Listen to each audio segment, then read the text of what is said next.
Vale, chavales, pues comenzamos con una nueva clase. Espero que estéis bien y que no tengáis dudas de momento, que la cosa es sencilla hasta que se complica más adelante. Vale, el punto número 4 me habla de la representación y la simbología. Vale, entonces lo que quiero es que hagamos en el cuaderno este cuadro de aquí, en el cual el dibujito no es necesario hacerlo. ¿Vale? Quien lo quiera hacer lo puede hacer, pero no es necesario. Lo que es importante que sepamos es el símbolo que utilizamos los científicos y tecnólogos para luego los distintos programas, ¿vale? Entonces, este símbolo sí que es importante, ¿vale? Este símbolo de aquí, ¿vale? Lo vamos a utilizar, por ejemplo, nosotros para hacer Crocodile, que es el programa informático que tenemos para hacer una simulación de circuitos eléctricos, ¿vale? Entonces, aquí tenemos elemento, la pila o la batería. Este simbolito de aquí sería el importante. ¿Qué función tiene? Pues generar corriente, evidentemente, porque tiene un sitio donde hay muchos electrones, ahí lo tenemos, y un sitio donde hay muchos protones, ahí lo tenemos. La bombilla, ¿qué va a hacer? Pues transformar los electrones en luz. ¿Qué símbolo es este, el que necesito? Estos no son necesarios que los hagáis, ¿vale? Quien quiera hacerlo los puede hacer, pero estos sí, y además sabérselos. Motor, este es el símbolo. ¿Qué va a hacer? Transformar los electrones en movimiento. Resistencia, transformar los electrones en calor. Podemos hacer este símbolo o este. Lo vais a ver de las dos formas, ¿vale? Yo voy a hacer problemas ahora escritos para que los veáis grabados con esta simbología y otros con esta, ¿vale? Pero es lo mismo. Ese significa resistencia, ¿vale? Luego, interruptores. Este símbolo de aquí es el importante. ¿Qué va a hacer? Permitir o no el paso de la corriente. Conmutadores, pues lo que hace es que va a hacer pasar la electricidad por un sitio o por el otro. Hay varias vías. Aquí tenemos una vía o dos. Hay otros conmutadores que pueden tener incluso tres vías, ¿vale? Pues tres vías.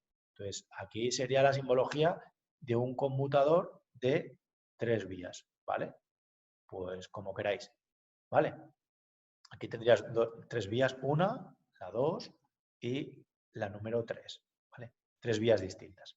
Pulsador, ya sabéis lo que es, que lo explicamos en la anterior clase, permite el paso de la corriente o no durante un cierto tiempo. ¿Qué tiempo? En el cual tú tengas accionado ese elemento. Fusible va a proteger el circuito. Fijaos que el fusible está formado, constituido por materiales cerámicos que si le pasa mucha electricidad por aquí, se van a fundir y entonces, claro, al fundirse ya se cortarían. Si se funde ese material, se corta y queda un pequeño hueco. Entonces los electrones no van a pasar si hay ese hueco, ¿vale? Protegiendo así el circuito. Todos los elementos electrónicos tienen fusibles. Las lavadoras tienen fusibles. Los coches tienen fusibles también. El mío tiene los fusibles. Si tenemos el volante a la izquierda, hay como una tapa, ¿vale? Que está pegando a la puerta del coche. Si abres esa tapa, hay un montón de fusibles. Si quitas alguno de ellos, pues no funciona el circuito. Timbre, va a transformar los electrones en sonido. Esta es la simbología, que nos cuesta un poquito más, ¿vale? Cruce, son los cables cuando va uno detrás del otro sin conexión, ¿vale? Si yo pongo un cable conectado así, pues está conectado ahí. Y otro por aquí está conectado, ¿vale?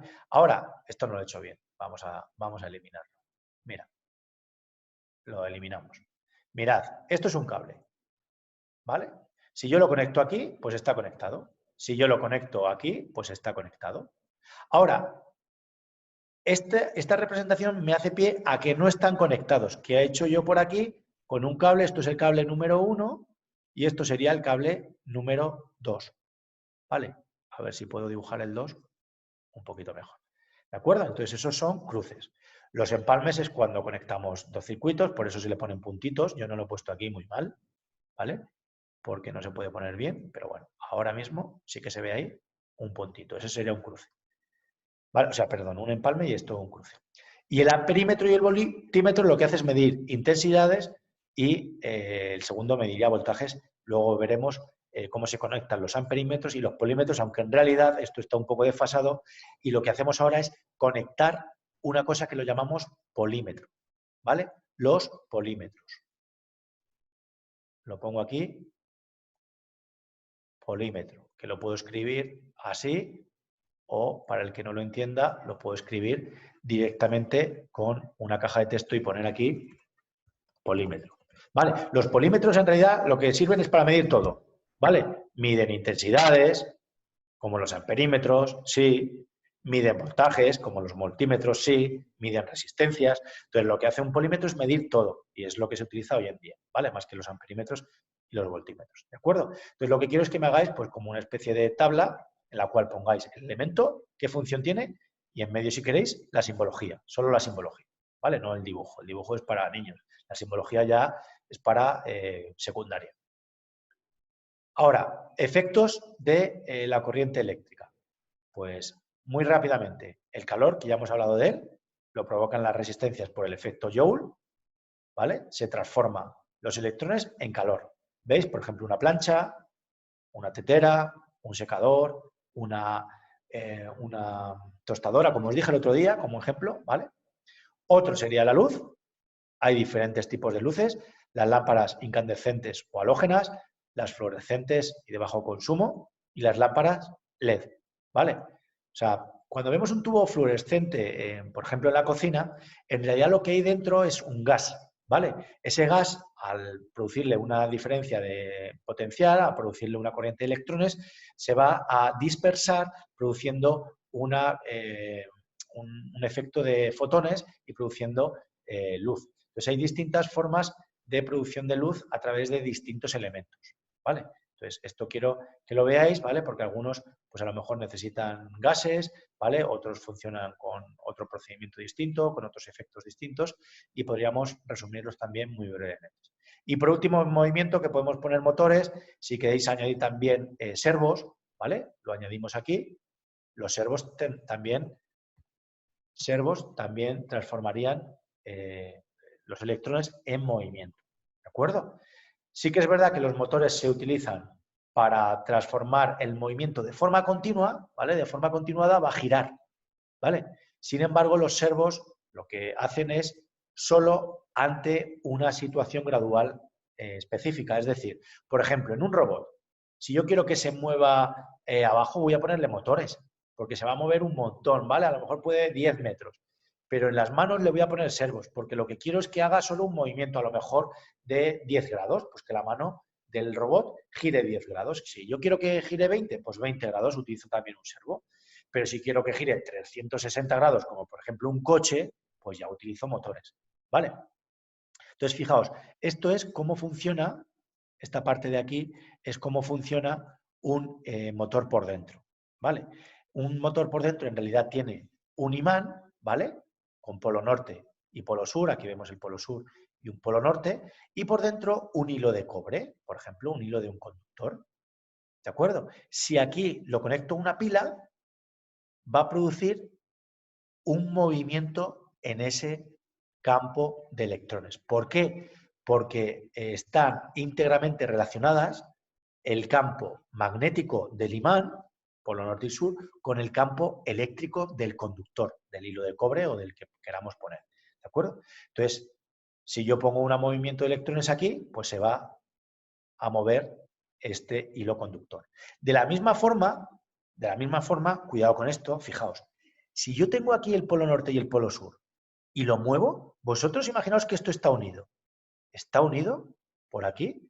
Polo norte y polo sur, esto es muy difícil de entender, están unidos, ¿vale? Por un eje aquí. Y yo ese eje, pues imaginaos que lo conecto, lo interconexiono aquí a,